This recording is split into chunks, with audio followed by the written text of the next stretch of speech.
I finally introduced Richard to the family. It went precisely how I imagined. I see but polite grace from mother, indifference and disinterest from father, and thinly veiled contempt from Atlas. Of course they don't approve. To them, Lord Croft is the man who took away their beloved daughter and ruined her long-standing engagement, though I was never going to marry that repugnant Earl of Farringdon anyway. One might think they would be happy that I was being courted by a genuine lord of the realm. It just happens to be Richard Croft. In their eyes, the man who single-handedly ruined a once great family. But there's nothing to be done now. Watching how Richard dealt with their subtle insults and disrespect. Such grace and calm. I know he did it for me. I think I'm falling in love with this man. It will break my mother's heart, but I cannot live the life she imagined for me. My time with Richard has only made this clearer.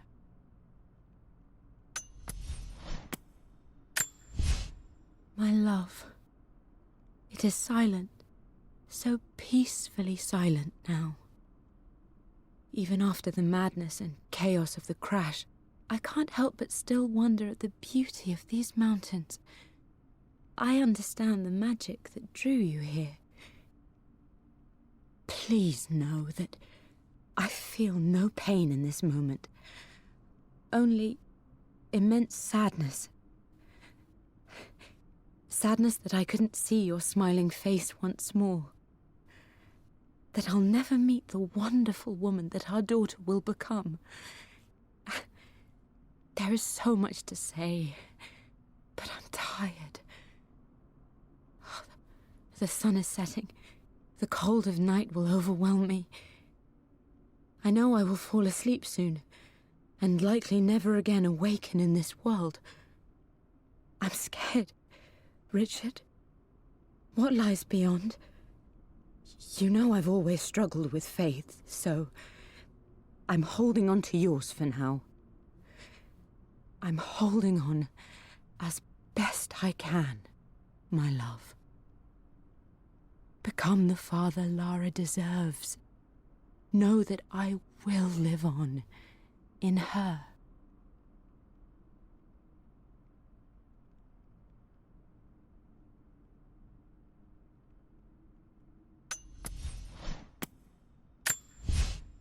My dearest Lara, it is difficult to write this, knowing these may only ever be words on a page to you.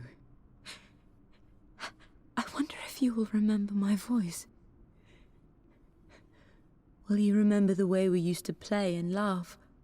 Will you remember me comforting you when you were sad? Know that I'm still with you, Lara. My energy, my love, it's within you. It always will be. Use that energy to pursue your passions in life. Never let others determine your journey. You become who you are through your choices, through the love you give and the promises you keep. I hope you are happy, that you are loved and successful in whatever it is you choose to do. I am proud of you, my darling. Remember me, with all my love, your mother. The offer came in the post last week, and I still haven't told Richard. He flew ahead to Tibet, where I will meet him shortly. I never told him I was submitting my work. Never thought there was a chance of being accepted. Oh, but a gallery tour is not something I can pass up. The show will take me away from England for over a year. I'll begin in New York and travel across the United States and, oh, God, I'm giddy even writing these words. When Richard and I were married, I was prepared to relegate my painting to a hobby, but it was Richard who objected, who gave me my atelier and studio. Without that support, I might still be painting boring landscapes. Now I can't shake the foolish sensation that leaving would be a betrayal. He will laugh at that and insist I accept, even though I know it will break his heart to be apart. He never once asked me to sacrifice any part of my life for his. I have, of course, in 1,000 small ways over the years, but he would never ask. The discussion can wait, and I will join him in Tibet. I won't cast a shadow over his find. I will be by his side in his triumph, as I know he will stand by my side, in time.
I stood up to my family's criticism, stood in defense of Richard and our love. But as my new life began in Croft Manor, doubt set in. How could love flourish in these cavernous halls and endless passageways? Had I made a terrible mistake? I have never been more delighted to be wrong. Richard welcomed me to the manor, my new home, with a game.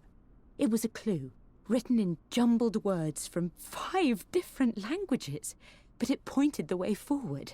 The next clue was a seemingly blank piece of parchment in the kitchen, where the heat of a candle revealed a message written in lemon juice.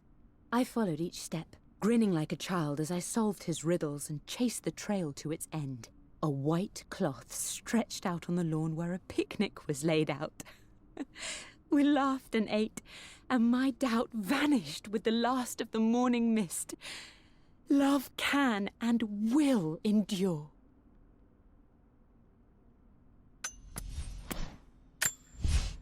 I'm at a crossroads now. Good Lord, that's such a cliché. But there's truth in it. 2 roads before me. Both present joy and compromise. A life with Richard, adventure, intellectual pursuit, perhaps a new family. But also a man obsessed with something I cannot understand. Or a life of obligation, upholding the de Mornay name, embracing our traditions, not losing the family that raised me. Oh, this really is a rubbish choice. I don't want to lose them, but I love the life I've started to build with Richard. He comes with his own difficulties, but I can accept them. Will it be enough? I always accepted that Richard's rather unorthodox research was just something I had to live with. But this time, the thrill of discovery has taken hold of me. I never imagined I could be drawn in this way. Richard cabled to tell me he's found the monastery. The symbol we deciphered in the scroll was the key to its location.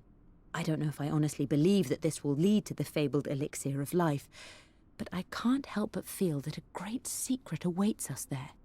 My brother was threatening to shut down the expedition, but I managed to talk him down for the time being. Now I am going to meet Richard. I would bring Lara if I could, but she's still too young. She'll be in good hands with Winston, and when we return, her parents might just be a bit more famous.